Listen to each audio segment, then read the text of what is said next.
Welcome to Master Talks from WeDesign, part of our executive program in fashion sustainability. My guest this week is Jeanine Ballone from Fashion for Development, a group that's helping big brands to navigate the tricky waters of sustainability.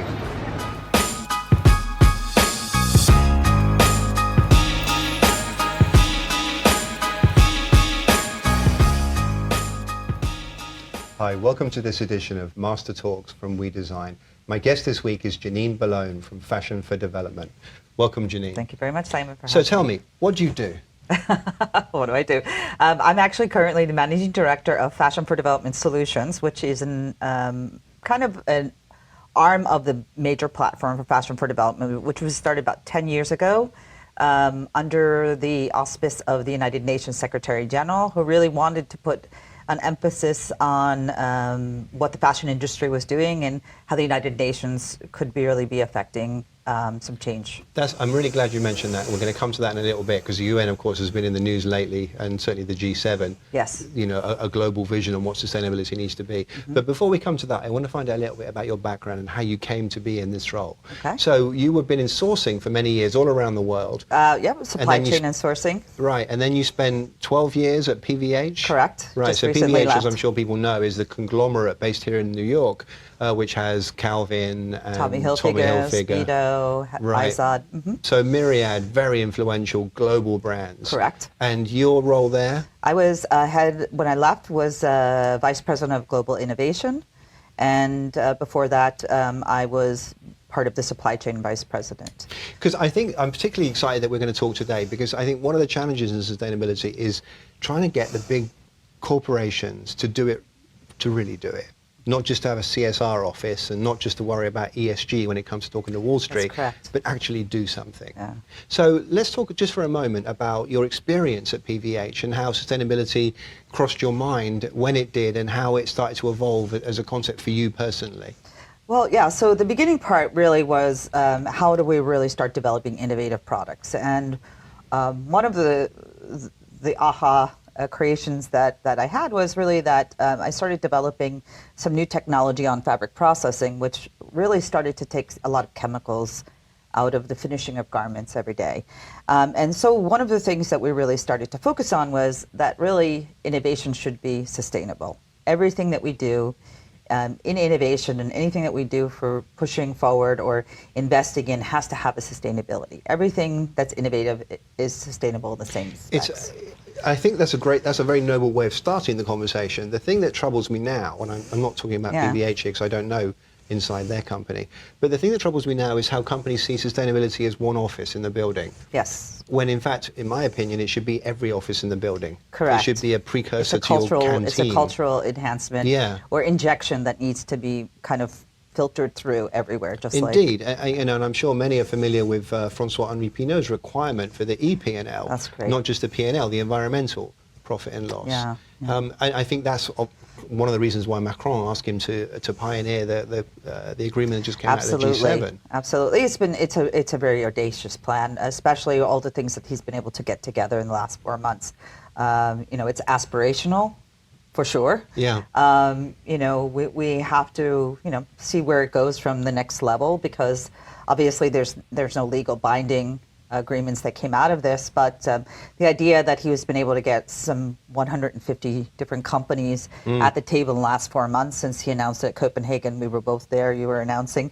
It's been an amazing movement for this industry because it hasn't been able to move past itself. So there's, some 3 or 4 things that they're hopefully going to get behind. And if everyone can do their part and, they can agree to reducing their carbon footprint, it's be pragmatic about it, because at the end, they still have to run their businesses, but they need to move forward. Yeah, that's the key, isn't it? It seems to me that sustainability is often a stumbling block for people to be sustainable. That's correct. Because they think, I can't do that, it's going to cost me more money, and all these different things, it's going to make the rest of what I do not look sustainable. When in fact, if you think about it as responsibility and efficiency, who shouldn't be responsible and efficient in their business? Well, these days, yes, I believe it's a de-risk, Right. I mean, you should be financially rewarded for doing the better things, especially from bankers and, from shareholders. Yeah. I think shareholders should applaud and not deter from what's coming out on the street at the end of the earnings periods. Well, how inspiring when Larry Fink said that if you're not addressing climate responsibility, I'm going to unseat you from the board of any of the companies we're investing in. That, you know, it's the powerful investor in the world, arguably. That's the power of the wallet, and that's what consumers are really starting to react. And I believe that it's really it's drilling down to where it really needs to be, because banks and shareholders are really going to have to be accountable for the same. That's one of the things that I think is really critical to this conversation, and I'm delighted that you mentioned it. The consumer is starting to expect it. Because from my perspective, what I see is there's an inevitability about sustainability, in spite of the best efforts of certain governments around the world and certain individuals with very loud voices. There's still an inevitability about the demand for sustainability. Yeah, I mean, the consumers are reacting, and they're also, I mean, they're calling bullshit really on most of these companies now, because they want transparency and traceability. They don't want you just to say you're doing it. Yeah, yeah. And they have to be authentic. Well, I love a spectacular backfire on social media. And I think it was Forever 21 that had that label saying, once you've Instagrammed it, chuck it away. Or I'm misquoting, absolutely. but pretty much absolutely. that. And now look where they are now. Indeed, yeah. I mean, from what I gather, it couldn't happen to a nicer company. But that to me is what's encouraging. You know, the consumer, and listen, most consumers are not particularly aware, but it feels like they're starting to become aware. I think the groundswell is just too quick these days. I mean, you know, you used to take the time over the years for people to read and be educated and see it on the news, or maybe 60 Minutes or any one of these. You know, BBC has done some great work on really. I love how people credit me with the BBC well, because I'm English. I want to say there's not just You're American, welcome. but the English as well. There's lots, and Europeans are really, they're doing a lot of investigative series on the work that's happening here. And I believe there's more to come. But now with the instant moments of social media, everyone is activating. And it's really not even just on Instagram. You look at LinkedIn now, where it's very serious and business-like. People are really activating to this conversation and really encouraging others to do the same. And they're calling out companies that are posting things that are not authentic. So when I'm giving speeches to executives in particular, my message is always, what is your position on sustainability? Because you can't not have one. Because it used to be, you could be agnostic and say, well, it's not our business, you know, we're not no good anymore, because we want to know. And if you don't tell us, we'll make it up. Yeah, I think some of the things that are going to be really the next conversation, and that is, how do we gauge? You know, where are the metrics? So how do we gauge them? Because just to recap, so the UN wants us to do it, the consumers want us to do it, the investors want us to do it. So the corporations are the only ones that are lagging behind right now, and they've got loads of excuses, but I think gauging is a really critical question there.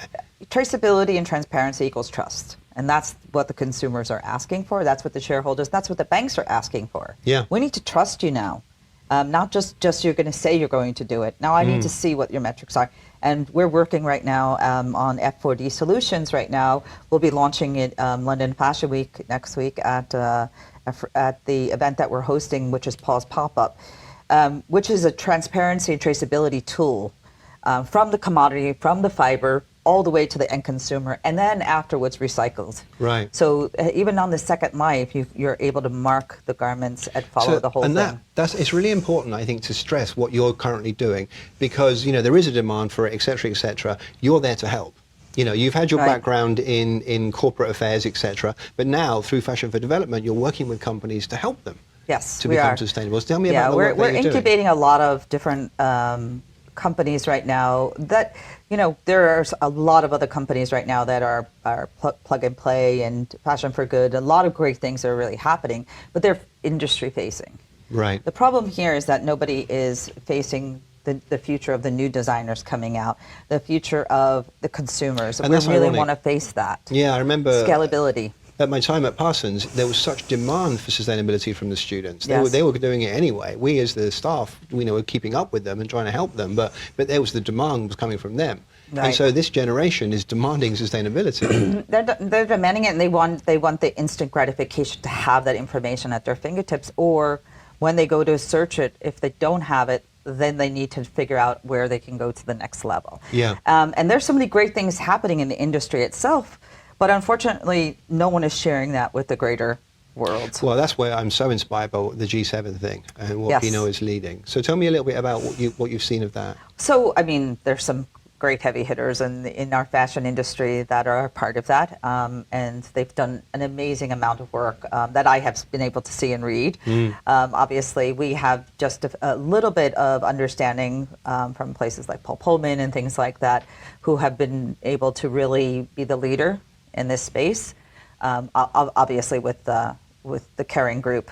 And so we're hopeful that what they get together for the next round, the 3 or 4 main goals that they want to achieve and reduce the carbon footprint. There's always controversy right now on how much the fashion industry is producing. We know it's big, no matter what. We can also dice employ, it. we're 3% of the world's GDP. That's right. It's a big business. So you can split hairs, but in the end, we know that it's polluting. And as far as I'm we know aware, that it's everyone wears clothes. Absolutely, So, and it will continue to. Yeah. No, we're not returning to that's different where era. I take issue with some people who say less. I say that as well. Yeah. I agree, less, Quality but is not nice, none. yes. People still have to work.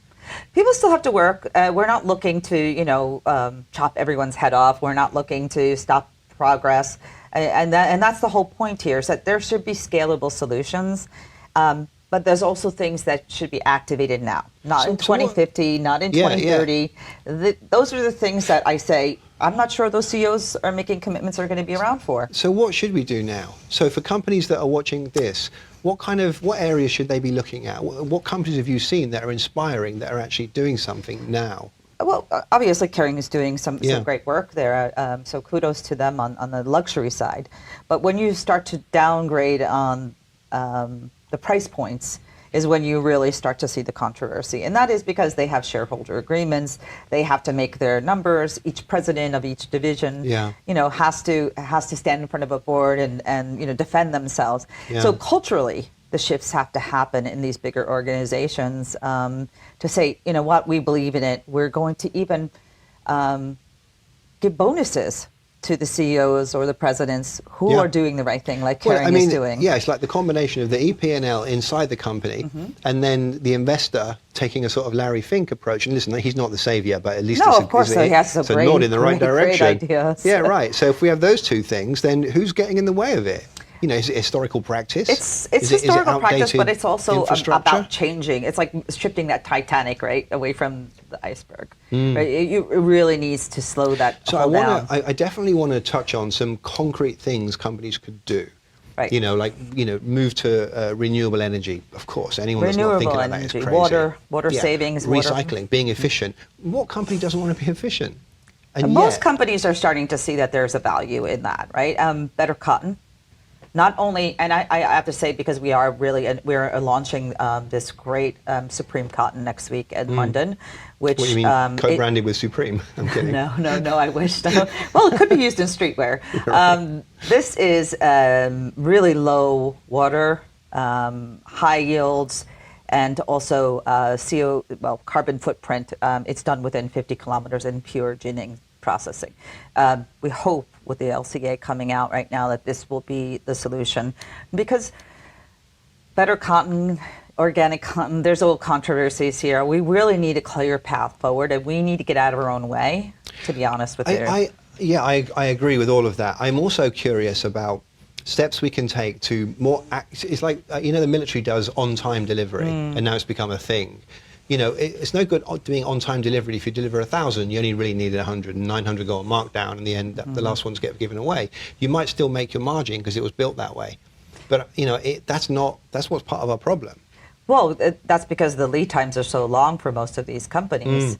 You're talking 12 months out to estimate it. The new model is limited drops, and you sell out, and then you get the next drop. So everyone's now no one does deliveries anymore. Now they do drops. They do drops, correct? Yes, they don't do seasonal deliveries like they did. So what can big companies? How can they start to look at this and turn it to their advantage? Because it seems to me if you make the right amount of products and you ship it when people need it, and then you sell out of it. That's better analytics. Yeah, that's better analytics. Data. So all the nerds out there can actually rejoice. Absolutely. They can be useful. Big information coming in, ways to capture that data, anticipate your consumers' needs. That's data is king, obviously. Too much data for me, I get a little nervous, but anticipating the needs. The second part of that is reestablishing their supply chains. They're so embedded in the old way of working, and they don't want to shift it. the thing is, how do they upgrade their facilities quickly? And that, if they're not in good facilities now, there's no other way to do it except to pivot. An interesting line the other day, which was, however many years ago, 10 years ago, the question for your factory was, can you make me 1 million of them? Because we were growing. Now it's, can you make me 1 of them? Yes, can you make Same me one? Factory. Correct. Yeah. Well, customization and the slow burn of having the idea that you're not over ordering, so to speak. But I think one of the things that people are really seeing is that, one, legally, you won't be able to get rid of that merchandise now, right? How else do you get rid of it? No more burning, isn't that good?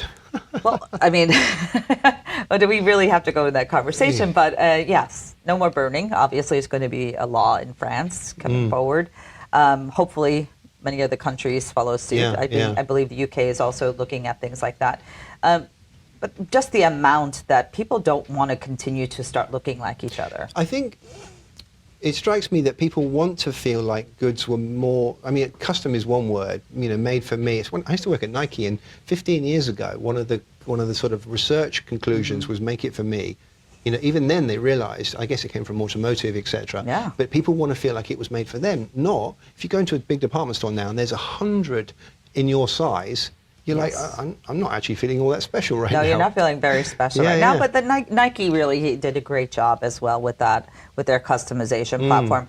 I believe that that's kind of an area that most people are going to go for, because right now with the way information flows and the way you can customize it, if your factory can do one, or you can set it up, the supply chain where you set up to a certain point where the rest of it's customized. Well, I think we touched upon this actually before we turned the cameras on, but I think blowing it up, just looking for a whole new way of doing things. Yeah. Like I work with an incubator, and one of the ideas was this packing crate that you could unfold, and it became a retail point with an iPad and 6 garments, and you tried them on, and if you liked them, the iPad would customize them, and then it shipped, and you walked away, and they could pack it up at the end of the day and push off. So an actual pop-up rather than the pop-up that everyone thinks they do. To me, that's like it's not exactly radical, but it's a bit radical. It does mean that the factory can then produce what you need. Well, I mean, these days now you can put a Shibaseki machine in one of your stores, scan and customize, the sweater to you. I mean, we were investigating something like this with people with disabilities, trying to get your head around how to really accommodate that Someone's area. Simply a different size to you. Exactly. Totally different size, but so, you really open the doors, and the technology is there that just has to connect the dots a little bit more. But, the raw materials, the innovation of fibers and how to grow fibers and how to transfer fibers now into machines, that's really the unlock. And I think one of the critical things is changing people's minds, both on the ground as the consumers, but also the leadership in these companies. And of course, the leadership is saddled with infrastructure and equipment and methods. Yeah, they don't have the flexibility. Well, they don't have it, but also they have the requirement to try and keep the company going. That's correct. And I wonder whether they're really underestimating the importance of what's going on the ground. Because if you're a company operating the way you are now, in 10 years' time, if you're still doing it the way you are now, I wouldn't be betting on that company. Well, that ergo why we're really hosting 200 new incubator designers next week. We really feel that in London at Covent Garden at the Freemasons Hall. The idea is that if we're going to have new designers coming in, one, they have to be sustainable. There's no other future.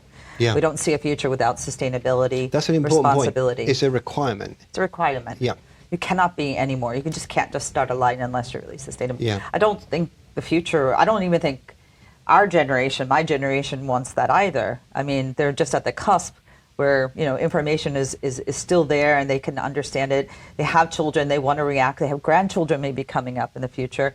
They want a better life, and that's the future, whether you're young or old. I like to think of it as the switch from leaded to unleaded gasoline. That's a great analogy. You don't really want to be the last garage in the city that's selling leaded gasoline. No. And I think people, the problem here is that what what they're putting down as far as aspirational dates where they can achieve, I believe that this needs to move up much more It's very conservative, isn't it? Like when someone tells me 2025, I'm like, what are you doing?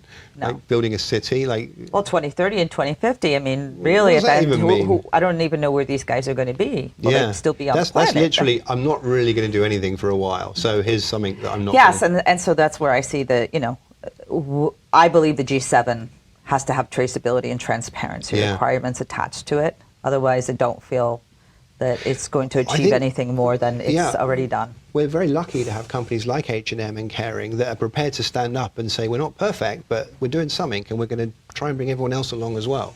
Yeah.